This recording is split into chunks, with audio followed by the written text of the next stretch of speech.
ಎಲ್ರಿಗೂ ಶರಣಾರ್ಥಿ. ನಾನು ನಿಮ್ಮ ಹರೀಶ್ ಮಾತಾಡ್ತಿದ್ದೇನೆ. ನೀವೆಲ್ಲರೂ ಕ್ಷೇಮವಾಗಿದ್ದೀರಾ ಅಂತ ಭಾವಿಸ್ತೇನೆ. ನಾನು ಕ್ಷೇಮವಾಗಿದ್ದೇನೆ. ನಮ್ಮ ಮತ್ತೊಂದು ವಿಡಿಯೋಗೆ ನಿಮ್ಮೆಲ್ಲರಿಗೂ ಸ್ವಾಗತ ಸುಸ್ವಾಗತ. ದಿನ ಬೆಳಗಾದ್ರೆ ಏನಾದರೂ ಒಂದು ಕನ್ನಡದ ಸಮಸ್ಯೆನ ಈ ಪರಭಾಷಿಕರು ಕನ್ನಡಿಗರಿಗೆ ತರುವಂತಹ ಕೆಲಸ ಮಾಡ್ತಾನೆ ಇದ್ದಾರೆ. ಕನ್ನಡಿಗರನ್ನ ಯಾವುದೋ ಒಂದು ರೀತಿಯಲ್ಲಿ ಕೆಣಕುವಂತಹ ಕೆಲಸ ಮಾಡ್ತಾನೆ ಇದ್ದಾರೆ. ನನಗಂತೂ ದಿನ ಬೆಳಗಾದ್ರೆ ಏನಪ್ಪ ಇದು ಅನ್ನೋ ಥರ ಅನ್ಸೋದಕ್ಕೆ ಶುರು ಆಗ್ಬಿಟ್ಟಿದೆ ಕಳೆದ 5 ವರ್ಷದಿಂದ. ನಿನ್ನೆಯಿಂದ ಸುಮಾರು ಜನ ನನಗೆ ಒಂದು ವಿಡಿಯೋನ ಕಳಿಸ್ತಿದ್ರು. ಅದೇನು ಅಂದರೆ RVPU ಕಾಲೇಜ್ನಲ್ಲಿ ಒಬ್ಬರು ಲೆಕ್ಚರರು ಕನ್ನಡದಲ್ಲಿ ಮಾತಾಡಿದ್ದಕ್ಕೆ ಅವ್ರನ್ನ ಕಾಲೇಜಿಂದ ತೆಗೆದುಬಿಟ್ರು ಅಂತ. ಈ ಒಂದು ವಿಚಾರದ ಬಗ್ಗೆ ಹೆಚ್ಚಾಗಿ ಮಾತಾಡೋಕ್ಕಿಂತ ಮುಂಚೆ ನನ್ನ ಒಂದಿಷ್ಟು ಅನುಭವಗಳನ್ನ ನಿಮ್ಮ ಹತ್ರ ಹಂಚ್ಕೋತೀನಿ. ಪೂರ್ತಿ ವಿಡಿಯೋನ ನೋಡಿ. ಕರ್ನಾಟಕದ ರಾಜಧಾನಿ ಬೆಂಗಳೂರಲ್ಲಿ ಇತ್ತೀಚಿನ ವರ್ಷಗಳಲ್ಲಿ ಹೇಗಾಗೋಗ್ಬಿಟ್ಟಿದೆ ಅಂದ್ರೆ, ಅದರಲ್ಲೂ IT-BT ಕಂಪನಿಗಳಲ್ಲಿ, ಶಾಲೆಗಳಲ್ಲಿ, ಕಾಲೇಜ್ಗಳಲ್ಲಿ ಕನ್ನಡಿಗರೇ ಕನ್ನಡದವ್ರ ಜೊತೆ ಕನ್ನಡ ಮಾತಾಡೋದಕ್ಕೆ ಹಿಂದೆ ಮುಂದೆ ನೋಡಬೇಕು, ಆ ತರ ಒಂದು ಪರಿಸ್ಥಿತಿ ನಿರ್ಮಾಣ ಆಗೋಗಿದೆ.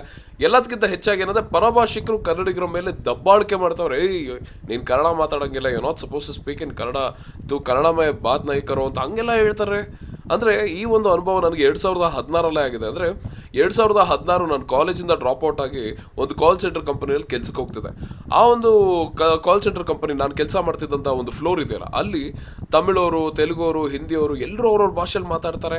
ಯಾರು ಏನು ಕೇಳ್ತಿರಲಿಲ್ಲ. ಆದರೆ ನಾನು ಕನ್ನಡದಲ್ಲಿ ಮಾತಾಡಿದ ತಕ್ಷಣ ಫ್ಲೋರಲ್ಲಿರುವಂತಹ ಯಾರು SMEಗಳಾಗಿರ್ಬೋದು, ಟೀಮ್ ಲೀಡರ್ಗಳು ಬಂದ್ಬಿಟ್ಟು ನನಗೆ Harish not suppose to speak in Kannada ಅಂತ ಹೇಳೋರು. ನನಗೆ ಅಲ್ಲಿಂದನೇ ಕನ್ನಡ ಅಭಿಮಾನ ಶುರುವಾಗಿದೆ, ನಿಜ ಹೇಳ್ತಿದ್ದೇನೆ.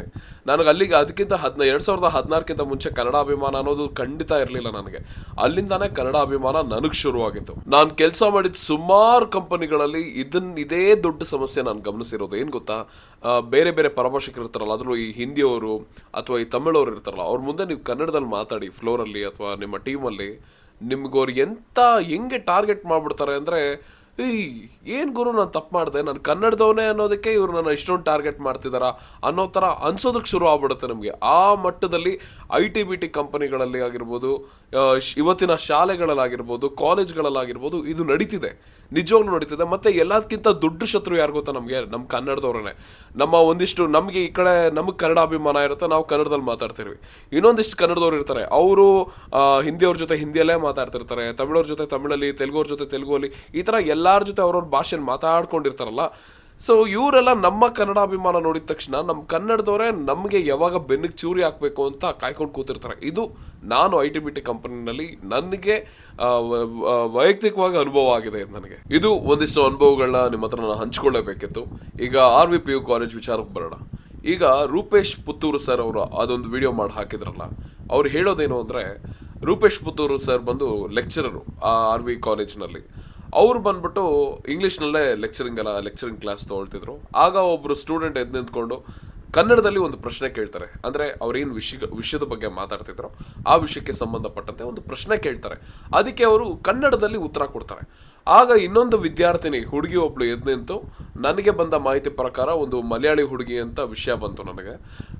ಎಷ್ಟು ನಿಜನೋ ಸುಳ್ಳೋ ನನಗೆ ಗೊತ್ತಿಲ್ಲ. ಆದರೆ ಮಲಯಾಳಿ ಹುಡುಗಿ ಒಬ್ಳು ಅಲ್ಲೇ ಕೂತಿರೋಳು ಎದ್ದು ನಿಂತ್ಬಿಟ್ಟು, Rupesh sir, you not suppose to speak in Kannada, ನನಗೆ ಅದೇನಿದೆಯೋ ಇಂಗ್ಲೀಷಲ್ಲಿ ಹೇಳಿ, you have to teach us in English, whatever you are speaking in Kannada, please tell it in English, you are not suppose to speak in Kannada ಅಂತ Rupesh Puttur sir ಅವ್ರಿಗೆ ಈ ಒಂದು ಇನ್ನೊಂದು ಬೇರೆ ಭಾಷೆ ಹುಡುಗಿ ಈ ಥರ ಪ್ರಶ್ನೆ ಕೇಳ್ತಾಳೆ.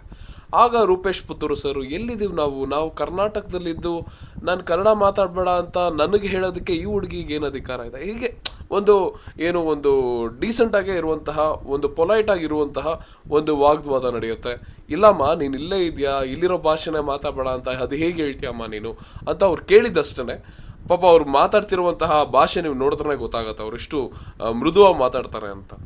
ಆದರೆ ಈ ಪರಭಾಷೆ ಹುಡುಗಿ ಏನಿದಾಳಲ್ಲ, ಅವಳೇನು ಮಾಡ್ತಾಳೆ, ಕಾಲೇಜಿನ ಪ್ರಿನ್ಸಿಪಲ್ಗೆ ಹೋಗ್ಬಿಟ್ಟು ಕಂಪ್ಲೇಂಟ್, ಅಂದರೆ ದೂರನ್ನ ಕೊಟ್ಬಿಟ್ಟು ಇವ್ರ ಮೇಲೆ ಸೆಲ್ದಿರೋ ಆರೋಪಗಳನ್ನ ಹಾಕ್ಬಿಟ್ಟು ಈ ಥರ ಭಾಷೆ ವಿಷಯದಲ್ಲಿ. ಅದಾದಮೇಲೆ ಇವ್ರನ್ನ ಕಾಲೇಜಿಂದ ತೆಗೆಯೋವರೆಗೂ ಇವಳು ಹಠ ಬಿಡಲ್ಲ. ಆಮೇಲೆ ಪ್ರಿನ್ಸಿಪಲ್ ಕೂಡ ಅದೇನು ಅವ್ರಿಗೆ ಕಾಮನ್ ಸೆನ್ಸ್ ಇದೆಯೋ ಏನೋ ಗೊತ್ತಿಲ್ಲ ನನಗೆ, ಯಾವುದೋ ಒಂದು ವಿದ್ಯಾರ್ಥಿನಿ ಬಂದು ಹೇಳ್ಬಿಟ್ಲು ಅಂತ ಹೇಳ್ಬಿಟ್ಟು ಆ ಲೆಕ್ಚರ್ನೇ ಕಾಲೇಜಿಂದ ತೆಗಿತಾರವರು. ಈ ವಿಡಿಯೋ ಅಂತೂ ಸುಮಾರು ಕಡೆ ವೈರಲ್ ಆಗಿ ನಿನ್ನೆ ಮಧ್ಯಾಹ್ನ ಕಾರಣದಿಂದ ಅಂತೂ ಸುಮಾರು ಜನ ನನಗೆ ಕಳಿಸಿದ್ರು. ಆದರೆ ನಾನು ಇವತ್ತು ಇನ್ಸ್ಟಾಗ್ರಾಮ್ನಲ್ಲಿ ಮಧ್ಯಾಹ್ನ ಹಾಗೆ ರೀಲ್ ಪೋಸ್ಟ್ ಮಾಡಿದೆ ಈ ವಿಷಯದ ಬಗ್ಗೆ. ಆದರೆ ನೆನ್ನೆನೆ ಸಾಯಂಕಾಲ ರೂಪೇಶ್ ರಾಜಣ್ಣ ಸರ್ ಅವರು ಹೋಗ್ಬಿಟ್ಟು ನಮ್ಮ ರೂಪೇಶ್ ಪುತ್ತೂರು ಲೆಕ್ಚರರ್ ಅವ್ರಿಗೆ ನ್ಯಾಯ ಕೊಡಿಸಿದ್ದಾರೆ. ಅವ್ರಿಗೆ ಮತ್ತೆ ಕೆಲಸ ಸಿಕ್ಕಿದೆ ಅಲ್ಲೇ ವಾಪಸ್ ಲೆಕ್ಚರರ್ ಆಗಿ RV ಕಾಲೇಜ್ನಲ್ಲಿ. ಮತ್ತು RVPU ಕಾಲೇಜಲ್ಲಿ ಇರುವಂತಹ ಪ್ರಿನ್ಸಿಪಲ್ ಸಹ ಕನ್ನಡಿಗರಿಗೆ ಕ್ಷಮೆಯಾಚನೆ ಮಾಡಿದ್ದಾರೆ. ಕನ್ನಡ ಪರ ಹೋರಾಟಗಾರರ ಬಗ್ಗೆ ಸುಮಾರು ಜನ ಸುಮಾರು ಆರೋಪಗಳನ್ನ ಹಾಕ್ಬೋದಷ್ಟೇ.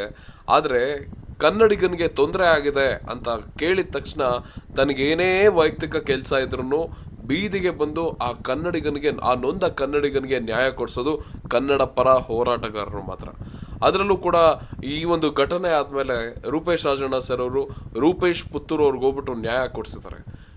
ಸುಮ್ಮನೆ ಯೋಚನೆ ಮಾಡಿ, ಕನ್ನಡ ಪರ ಹೋರಾಟಗಾರರೇ ಇಲ್ಲ ಅಂದಿದ್ದರೆ ಇವತ್ತು ಬೆಂಗಳೂರಲ್ಲಿ ಕನ್ನಡ ಅನ್ನೋ ಭಾಷೆನೇ ಇರ್ತಿರ್ಲಿಲ್ಲ, ಅಥವಾ ಇವತ್ತು ಬೋರ್ಡ್ಗಳು ನಾಮಫಲಕಗಳಲ್ಲಿ ಕನ್ನಡ ಅನ್ನೋದು ಕಾಣಿಸ್ತಾನೆ ಇರ್ತಿರ್ಲಿಲ್ಲ. ಪರಭಾಷಿಕರು ಇನ್ನೂ ಅಟ್ಟಹಾಸದಿಂದ ಮೆರಿತಿದ್ರು. ದಯವಿಟ್ಟು ಕನ್ನಡ ಪರ ಹೋರಾಟಗಾರರನ್ನ ಗೌರವಿಸಿ. RV ಕಾಲೇಜಿನಲ್ಲಿ ನಡೆದಂತಹ ಘಟನೆ ಏನಿದೆಯಲ್ಲ, ಆ ಘಟನೆಗೆ ಕಾರಣ ಎಲ್ಲ ಕನ್ನಡಿಗರು. ಏನಕ್ಕೆ ಅಂತ ಹೇಳ, ಎಲ್ಲ ಪರಭಾಷಿಕರ ಜೊತೆ ನಮ್ಮ ಅಲ್ಲಿರೋ ಎಷ್ಟೋ ಕನ್ನಡಿಗರು ಅವ್ರವ್ರದೇ ಭಾಷೆನಲ್ಲಿ ಮಾತಾಡ್ಕೊಂಡು ಪರಭಾಷಿಕರಿಗೆ ಅತಿಯಾದ ಸಲಿಗೆ ಕೊಟ್ಬಿಟ್ಟಿದ್ದೀವಿ. ನಾವು ತುಂಬಾ ವಿಶಾಲ ಹೃದಯ ಆಗ್ಬಿಟ್ಟಿದ್ದೀವಿ. ನಮ್ಮ ತನದ ಬಗ್ಗೆ ನಮಗೆ ಹೆಮ್ಮೆ ಇಲ್ಲ, ನಮ್ಮ ಕನ್ನಡ ತನದ ಬಗ್ಗೆ ನಮಗೆ ಹೆಮ್ಮೆ ಇಲ್ಲ, ಸ್ವಾಭಿಮಾನ ಇಲ್ಲ. ನಾವು ನಮ್ಮ ಬಗ್ಗೆ ಹೆಮ್ಮೆಯಿಂದ ಯಾರ ಹತ್ರನೂ ಹೇಳ್ಕೊಳಲ್ಲ. ನಮ್ಮ ಇತಿಹಾಸನ ಬೇರೆ ಯಾರೋ ಕೊಂಡಾಡ್ತಿದ್ದಾರೆ, ಬೇರೆ ಯಾರ್ಯಾರೋ ಕದಿತಿದ್ದಾರೆ ನಮ್ಮ ಇತಿಹಾಸನ, ಅದ್ರ ಬಗ್ಗೆ ಅರಿವೇ ಇಲ್ಲ ನಮಗೆ. ನಾವು ಬರೀ ಈ ಪರಭಾಷಿಕರಿಗೆ ಬಕೆಟ್ ಇಟ್ಕೊಂಡು ಕೂತ್ಕೊಳ್ಳೋ ಈ ಕನ್ನಡಿಗರನ್ನ ನೋಡಿ ಈ ನಿರಾಭಿಮಾನಿಗಳನ್ನ ನೋಡಿ ಸಾಕಾಗಿದೆ. ಅಂಥವರಿಂದಾನೆ ಇವತ್ತು ಪರಭಾಷಿಕರು ಎಷ್ಟು ಧೈರ್ಯವಾಗಿ ಕನ್ನಡಿಗರಿಗೆ you are not suppose to speak in Kannada ಅಂತ ಹೇಳ್ತಿದ್ದಾರೆ. ಅದು ಕರ್ನಾಟಕದ ನೆಲದಲ್ಲಿ, ಕನ್ನಡದ ನೆಲದಲ್ಲಿ ಅಂದಾಗ ಎಷ್ಟು ರಕ್ತ ಕುದಿಯುತ್ತೆ, ಎಷ್ಟು ಕೋಪ ಬರುತ್ತೆ. ಒಂದ್ಸಲ ಯೋಚನೆ ಮಾಡಿ. ಕನ್ನಡಿಗರೇ, ಈಗಲಾದರೂ ಅರ್ಥ ಮಾಡ್ಕೊಳ್ಳಿ. ಯುವ ಕನ್ನಡಿಗರೇ, ಕಾಲೇಜ್ಗೆ ಹೋಗ್ತಿರುವಂತಹ ಕನ್ನಡಿಗರೇ, IT BTನಲ್ಲಿ ಕೆಲಸ ಮಾಡ್ತಿರೋ ಕನ್ನಡಿಗರೇ, ಅರ್ಥ ಮಾಡ್ಕೊಳ್ಳಿ. ಪರಭಾಷಿಕರಿಗೆ ಬಕೆಟ್ ಹಿಡಿಯೋದನ್ನ ನೀವು ಬಿಡಲೇಬೇಕು. ಪರಭಾಷಿಕರಿಗೆ ಹೀಗೇ ಬಕೆಟ್ ಹಿಡಿತಿದ್ರೆ ಮುಂದೆ ನಿಮ್ಮ ಬುಡಕ್ಕೆ ಬಂದಾಗ ತುಂಬಾ ಅನುಭವಿಸ್ಬಿಡ್ತೀರಾ. ಪರಭಾಷಿಕರು ನಿಮ್ಮನ್ನ ತುಳಿತಾರೆ. ಯಾವಾಗಲೂ ಅದನ್ನ ನೆನಪಲ್ಲಿಟ್ಕೊಳ್ಳಿ. ಪರಭಾಷಿಕರು ತುಂಬಾ ಒಳ್ಳೆಯವರಲ್ಲ, ನೀವು ಅನ್ಕೊಳ್ಳೋ ಅಷ್ಟು ಒಳ್ಳೆಯವರು ಅವ್ರು ಖಂಡಿತ ಅಲ್ಲ. ಅವರವರ ಭಾಷೆ, ಅವರವರ ಸಿದ್ಧಾಂತಗಳನ್ನ ಕನ್ನಡಿಗರ ಮೇಲೆ ಹೇರುವಂತಹ ಕೆಲಸ ಮಾಡ್ತಿದ್ದಾರೆ. ನಾವು ಕನ್ನಡಿಗರು ಬಹಳ ಎಚ್ಚರವಾಗಿರ್ಬೇಕು. ಆ ಒಂದು ಅರಿವು ನಮ್ಗಿರ್ಬೇಕು. ದಿನ ಬೆಳಗಾದ್ರೆ ಕನ್ನಡಿಗರಿಗೆ ಎಷ್ಟು ಅನ್ಯಾಯ ಆಗ್ತಿದೆ ಈ ಪರಭಾಷಿಕರಿಂದ ಪ್ರತಿಯೊಬ್ಬರು ನೋಡ್ತಿದ್ದೀರಾ. ನೋಡ್ಲಿಲ್ಲ ಅಂದ್ರೆ ದಯವಿಟ್ಟು ನೋಡಿ, ತಿಳ್ಕೊಳ್ಳಿ. ಕನ್ನಡಿಗರಿಗೆ ಸಾಕಷ್ಟು ವರ್ಷಗಳ ಇತಿಹಾಸ ಇದೆ. ಕನ್ನಡ ಭಾಷೆಗೆ ಸುಮಾರು 5,000 ವರ್ಷಗಳಕ್ಕಿಂತ ಹೆಚ್ಚು ಶ್ರೀಮಂತ ಇತಿಹಾಸ ಇದೆ. ದಯವಿಟ್ಟು ತಿಳ್ಕೊಳ್ಳಿ, ಹೆಮ್ಮೆಯಿಂದ ಕನ್ನಡ ಮಾತಾಡಿ. ಯಾವುದೋ ಒಬ್ಬ ಕನ್ನಡಿಗನಿಗೆ ಬೇರೆ ಪರಭಾಷಿಕರಿಂದ ತೊಂದರೆ ಆಗ್ತಿದೆ ಅಂದ್ರೆ ನೀವು ನಿಂತ್ಕೊಂಡು ಆ ಕನ್ನಡಿಗನ ಪರ ನಿಂತ್ಕೋಬೇಕು. ಆ ನೊಂದ ಕನ್ನಡಿಗನ ಪರ ನೀವು ನಿಂತ್ಕೋಬೇಕು. ಎಲ್ಲದಕ್ಕೂ ಕನ್ನಡ ಪರ ಹೋರಾಟಗಾರರೇ ಬರಬೇಕು ಅಂತ ಎಲ್ಲೂ ಇಲ್ಲ. ಒಟ್ನಲ್ಲಿ RVPU ಕಾಲೇಜಿನಲ್ಲಿ ಲೆಕ್ಚರರ್ ಆಗಿರುವಂತಹ ರೂಪೇಶ್ ಪುತ್ತೂರು ಸರ್ ಅವ್ರಿಗೆ ನ್ಯಾಯ ಸಿಕ್ಕಿದೆ. ಇನ್ನಾದ್ರೂ ಈ ಒಂದು ಘಟನೆಯಿಂದಾದ್ರೂ ನಮ್ಮಲ್ಲಿರುವಂತಹ ನಿರಾಭಿಮಾನಿಗಳು ಎಚ್ಚೆತ್ಕೊಳ್ತಾರೆ ಮತ್ತೆ ಬದಲಾಗ್ತಾರೆ ಅಂತ ಅನ್ಕೊಂಡಿದ್ದೀನಿ. ದಯವಿಟ್ಟು ನಿರಾಭಿಮಾನಿಗಳೇ, ಪರಭಾಷಿಕರಿಗೆ ಬಕೆಟ್ ಹಿಡಿಯೋದನ್ನ ಬಿಡಿ. ಈ ಒಂದು ಘಟನೆಯ ಬಗ್ಗೆ ನಿಮ್ಮ ಅನಿಸಿಕೆಗಳೇನು ಅಂತ ಕಮೆಂಟ್ಸ್ನಲ್ಲಿ ತಿಳಿಸಿ. ಹಾಗೆ ನೀವೇನಾದರೂ ಹೊಸಬರಾಗಿದ್ದರೆ ನಮ್ಮ ನನ್ ಮಿನಿ ರೇಡಿಯೋ ಯೂಟ್ಯೂಬ್ ವಾಹಿನಿನ ತಪ್ಪದೆ ಸಬ್ಸ್ಕ್ರೈಬ್ ಮಾಡಿ. ಮುಂದಿನ ವಿಡಿಯೋದಲ್ಲಿ ಸಿಗೋಣ.